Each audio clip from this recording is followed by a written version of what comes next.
Sicily, 480 BC. A coastal plain turns red. Greeks claim this battle happened the same day as Salamis. They needed it to. Needed the symmetry, east and west. Persia and Carthage, one civilization against two empires.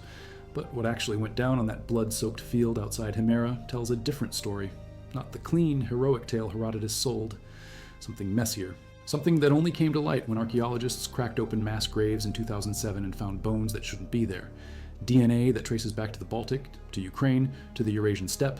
Mercenaries, thousands of them, fighting for Greek gold in a battle the Greeks pretended to win alone. Modern archaeology whispers something closer to parity, maybe 50,000 to 60,000 on each side. But here's what's real. The river Himera splits the coastal plain. The city sits on a hill 300 to 400 feet high on the western bank, steep on three sides, sloping south. Two Carthaginian camps, one by the sea protecting 200 warships and 3,000 transports. One inland connected by a wooden palisade. And inside Himera, a tyrant named Theron, who just kicked out the previous ruler and knows what's coming, ships them across. The fleet hits a storm in the Libyan Sea, loses the transports carrying war chariots and horses. Massive blow. Cavalry gives you mobility. Chariots break infantry lines. Without them, Hamilcar is already bleeding before he lands. This script is researched and factual, using sources from the Proceedings of the National Academy of Sciences published October 3, 2022, analyzing genome-wide data from 54 individuals excavated from Himera's mass graves, and archaeological reports from Stefano Vassallo's excavations between 2007 and 2011 that uncovered over 10,000 burials, including 18 horse graves from the early 5th century BC. Now back to the information. Sends a picked force on reconnaissance, catches the Greeks outside the walls, crushes them. The defenders panic, block the west gates with bricks, morale drops. Carthaginian foragers range the countryside, taking everything. According to Diodorus Siculus, writing in the 1st century CE, he marches with 50,000 infantry and 5,000 cavalry. Probably exaggerated. But even cutting that in half, you're looking at a serious force. What's not exaggerated? The loan Gelon took from Syracuse's citizens to fund the campaign. You don't borrow money for show. You borrow when the threat's existential. Sets up camp across the river from Himera. His cavalry immediately starts hunting Carthaginian foragers. Hamilcar has no horses to counter, lost them in the storm, can't protect his supply lines. Gelon's riders capture hundreds. Morale in Himera flips. Gates get unbricked. The trapped garrison smells hope. The date he'll be at the naval camp preparing a sacrifice to Poseidon, Greek god, Carthaginian general. The syncretism tells you everything about how blurred these identities were. Gelon's scouts capture the messenger, read the letter, see the opening, approach the Carthaginian naval camp at dawn pretending to be the Selenuntine reinforcements. They leave at night, arrive at sunrise. Guards see cavalry, expect Silenus, wave them through. Once inside the camp, the Greeks find Hamilcar on the deck of a beached trireme, mid-sacrifice. Preparing offerings to Poseidon, they cut him down, set fire to the ships, arrays them in battle formation in front of the Carthaginian land camp. The Carthaginian commanders don't know Hamilcar's dead. They form up, march out. The armies collide on the plain west of Himera. Libyan light infantry with javelins, Iberian infantry in purple-bordered white tunics fighting in dense phalanx with heavy javelins and long body shields. They're not breaking. The Iberian mercenaries, Carthage's elite, counterattack, nearly turn it around, almost defeat the Syracusans who'd been looting the camp. Theron arrives just in time, flanks them. The Carthaginians scatter. But even a fraction of that number paints the plain. The survivors on the hill surrender, die of thirst, or get executed. Only 20 ships escape the burning naval camp. 19 sink in a storm on the way back to Carthage. One ship makes it home. One, out of 200 warships and 3,000 transports. That's the kind of defeat that ends empires. Gelon becomes the savior of Hellenism, builds a temple at Himera, dedicates a monument at Delphi. Syracuse dominates Sicily for 7 decades. The Greeks write it up as pure Hellenic triumph. Citizen hoplites defending civilization against barbarian hordes. Spearheads lodged in ribs, sword cuts on skulls, arrow points in vertebrae, the western necropolis, just outside Himera's walls. Stefano Vassallo leads the excavation. Between 2007 and 2011, his team unearths over 10,000 burials. Among them, 7 mass graves from 480 BC, 2 from 409 BC when Carthage returned and leveled the city. Lori Rietzma from University of Georgia, David Reich from Harvard, Alyssa Mitnick, Brittany Kyle from University of Northern Colorado. They publish in Proceedings of the National Academy of Sciences, genome-wide data from 54 individuals, 16 soldiers from the 480 BC battle, 5 from 409 BC, 38 other ancient Sicilians, plus 96 modern samples from Italy, mainland Greece, Crete for comparison, came from thousands of kilometers away. Mercenaries, professional soldiers, hired muscle, fighting for Greek tyrants who needed bodyguards to stay in power and armies to expand territory. Individual I-10943 and I-10949, Northern or Eastern European ancestry, Baltic or early Slavic populations, samples I-10944 and I-10947, Sarmatian nomads from the Eurasian steppe north of the Caspian Sea, expert horsemen covering vast distances, 2 others, I-10946 and I-10950, Balkan populations, Illyria or Thrace, regions with long-standing military ties to Greeks. Compare that to 409 BC, the Second Battle. When Carthage came back under Hannibal Mago, 71 years later, all 5 soldiers from that battle show similar genetic and isotopic signatures. Local, no foreign mercenaries. Historical sources confirm it. Syracuse kept its troops home that time, worried about Carthaginian threats from the sea. Himera fought alone, lost, got destroyed, never rebuilt. The lack of mercenaries probably sealed their fate. You need standardized currency when you're hiring soldiers from a dozen different regions who don't share language or culture. The people cleaning up the battlefield didn't know these men, couldn't identify them, couldn't send word home, so they grouped them by genetic ancestry and buried them together. The ones who rode into Hamilcar's naval camp disguised as Selinuntine reinforcements, killed the Carthaginian commander, burned the fleet, turned the battle. Without those horses, the plan doesn't work. Without the plan, the Greeks probably lose. Never mentions that the Greek army included foreigners, just Greeks defending Greeks, heroic citizen hoplites. The narrative the Greeks needed, the identity they were building, pan-Hellenic unity against Eastern barbarians. Acknowledging mercenaries would have ruined it. Being a wage earner carried negative connotations, avarice, corruption, shifting allegiance, the downfall of civilized society. Mercenaries were the opposite of the Homeric hero, so Herodotus left them out. 300 Spartans and about 7,000 Greeks hold Xerxes for 3 days. All die. Salamis in late September. Athenian-led fleet crushes the Persian navy in narrow straits, saves Greece, and somewhere in there, Herodotus says the same day as Salamis. Diodorus says the same day as Thermopylae. Himera happens. Greeks in the west defeating Carthage. Greeks in the east defeating Persia. Perfect symmetry, except it wasn't that clean. The Greek force at Himera wasn't purely Greek. The Carthaginian force wasn't just Carthaginian either. Multi-ethnic on both sides. Iberians, Libyans, Sardinians, Gauls, Carthaginian citizens, Libyo-Phoenicians, Greeks, Cycles, Cicons, Balts, steppe nomads, Caucasians. The Mediterranean in 480 BC was a melting pot. Trade, colonization, war, all driving unprecedented human mobility. Greeks arriving from 750 BC onward. Founding colonies, Syracuse, Gela, Acragas, Himera. Phoenicians arriving earlier, establishing Motia, Panormus, Solus. Native Sicilian groups, Cycles, Sicans, Illyrmians, Etruscans passing through, Carthage controlling the west, Greeks the east and south, Ionians dominating the north, 3 power blocks balanced by 483 BC. Then Theron kicks out Tyrillus and the whole thing explodes. Some scholars think Xerxes and Carthage coordinated simultaneous attacks on Greek east and west, keep them from helping each other. Evidence is thin, but the timing's suspicious. Same year. If Hamilcar wins at Himera, he could have conquered Sicily. Mainland Greeks were busy with Persia. Couldn't send help. If Xerxes wins in Greece and Hamilcar wins in Sicily, you've got a 2-pronged empire strangling Greek civilization. But Salamis breaks Xerxes. Himera breaks Hamilcar. Both invasions collapse. The actual battle mechanics matter. Hamilcar's army lost its chariots and horses in the storm. Huge disadvantage. Chariots in ancient warfare aren't just transport. They're shock weapons, break infantry formations, create chaos. Without them, his tactical options narrow.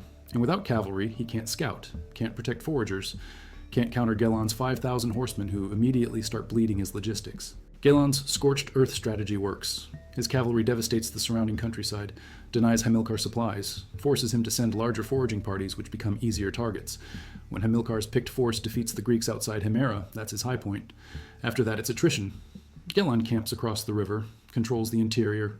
Hamilcar's boxed against the coast. Fleet's his only supply line. That's why Gelon targets it.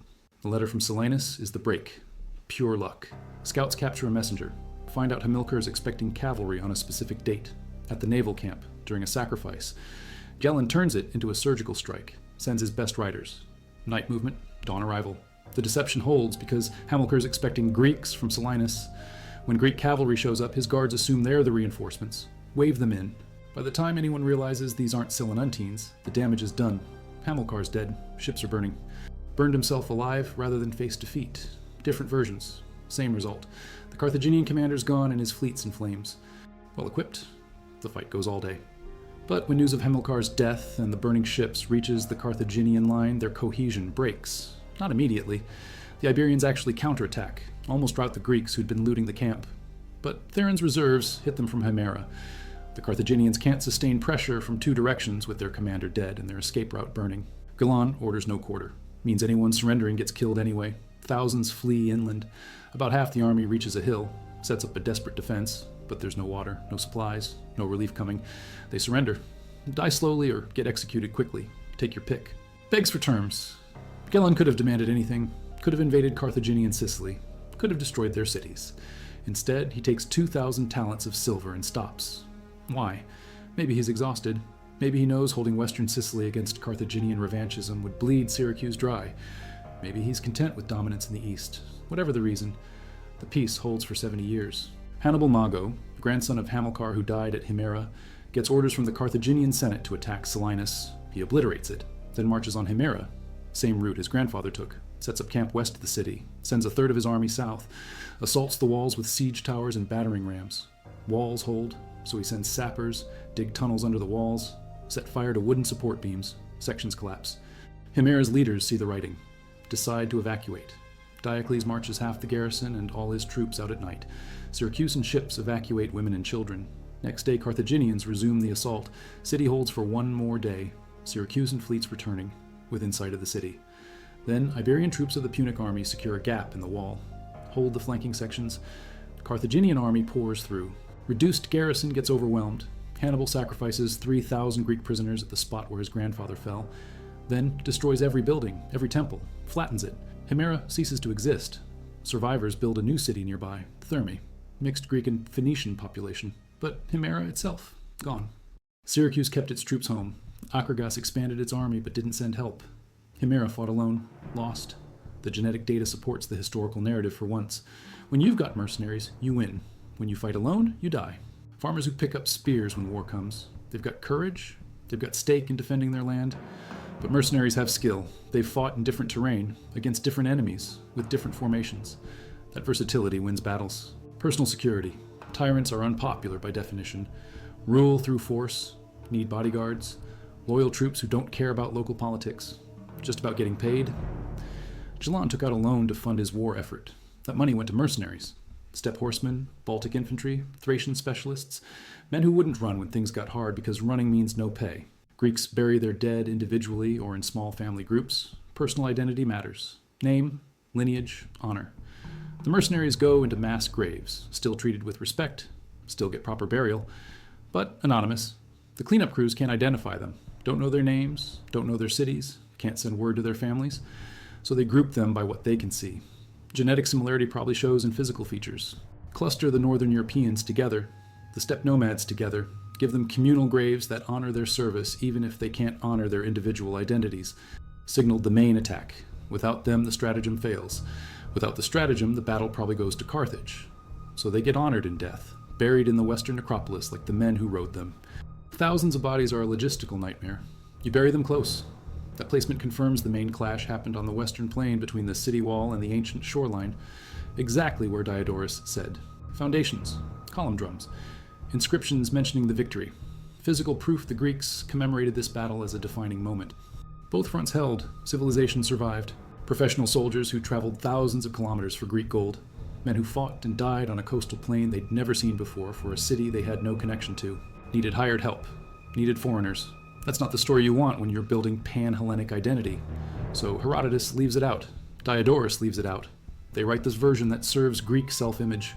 Brave citizens united against barbarian invaders. Clean, simple, false. 2/3 of the soldiers in the mass graves from 480 BC show non-local isotopic signatures. Many show genetic ancestry from far beyond Greece or Sicily. These men came from the Baltic, from Ukraine, from the steppes north of the Caspian, from the Caucasus, from Thrace. They fought for Galan and Theron. They won the Battle of Himera. Then they died, got buried in communal graves, and got written out of history for over 2,000 years.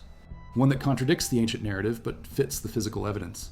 David Reich's lab at Harvard generated the genomic data, high resolution, comparable to modern ancestry testing, positions in the genome that reveal ancestry with exquisite accuracy. They compared the Himera samples to published genomes from across Europe and Asia, found the closest matches: Ukraine, Latvia, the Caucasus, the steppe, regions Greeks rarely mentioned in their victory accounts. Getting soldiers from Latvia to Sicily in 480 BC requires infrastructure, trade routes, communication. Middlemen probably followed Phoenician and Greek trade networks. Same routes that moved tin from Britain, amber from the Baltic, grain from the Black Sea. Those routes carried soldiers too, men looking for employment, cities looking for fighters, a market in violence. This is before Alexander, before the massive Hellenistic armies, before mercenary service became normalized. Greeks in 480 BC were supposed to fight as citizen militias, hoplite farmers defending their land. But the reality? Tyrants hiring professionals, recruiting across continents, building multi-ethnic armies. The Hellenistic model started earlier than people think. Himera proves it. 480 BC, diverse mercenary force, Greek victory. 409 BC, mostly locals, Greek defeat. The correlation's stark. It's not the only factor. Syracuse sent help in 480, kept troops home in 409. That matters. But the presence or absence of mercenaries tracks with victory or defeat. Professional soldiers win wars. Their sacred band was citizen troops, elite heavy infantry from wealthy Carthaginian families. 2,500 men, best equipment, Greek-style hoplite training, phalanx formation. They fought at the Battle of Crimisus in 341 BC. All 2,500 killed after a gallant struggle. But in 480 BC, the sacred band wasn't at Himera. The Carthaginian army was mostly mercenaries and allied contingents. Professional soldiers led by Carthaginian officers. Not because Greek hoplites were inherently superior, because he exploited an intelligence windfall and his cavalry executed flawlessly. Ancient warfare ran on logistics. You lose your supply line, you lose the war. Trade hub, worth fighting for. That's what saved them. Temple of Victory foundations, necropolis, mass graves, silent testimony to what happened there. Where they came from, how they died. Trauma patterns show close combat. Spear wounds in the chest and abdomen, sword cuts on skulls and limbs, arrow points in backs and necks, men dying face to face, men dying running away. All the brutality of ancient warfare preserved in bone. Local defenders. No foreign mercenaries. Isotopic analysis suggested some possible mercenaries from the second battle, but much smaller proportion than the first, or mercenaries fighting in 409 were locally sourced. Sicily by then had enough military labor available, didn't need to recruit from the Baltic. Demand is high. Tyrants pay premium prices to recruit from distant regions. 409 BC mercenary service is more common. Markets have developed. You can hire closer to home. Don't need to send recruiters to Latvia. Plenty of professionals in Italy. Mainland Greece, Sicily itself. The economics change. The need for distant mercenaries decreases. Steppe horsemen who knew how to fight from horseback. Baltic infantry who'd fought in different formations.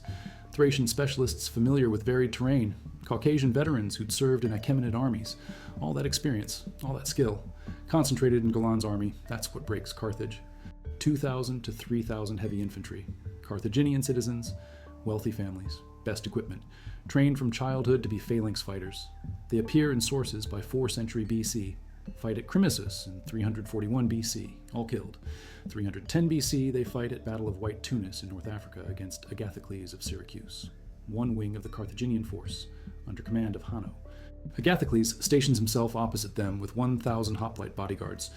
Greeks recognized them, respected their reputation, they fought valiantly. Hanno gets killed, rest of the army withdraws, sacred band stays, fights, dies. After White Tunis, they disappear from historical record. Mercenaries just require gold, easier to assemble, more reliable in some ways, less in others. They won't run if the money's good, but they won't die for your cause either. They'll calculate, weigh survival against payment. If the battle's clearly lost, they'll disengage, save themselves for the next contract. Citizen troops fight to the death when their city's at stake. Mercenaries fight to the payout. The battle wasn't clearly lost. Gelon's stratagem created chaos, but the main battle was even until news of Hamilcar's death spread. Once that happened, Greek victory became probable. The mercenaries stuck around, collected their pay, some probably got citizenship afterward.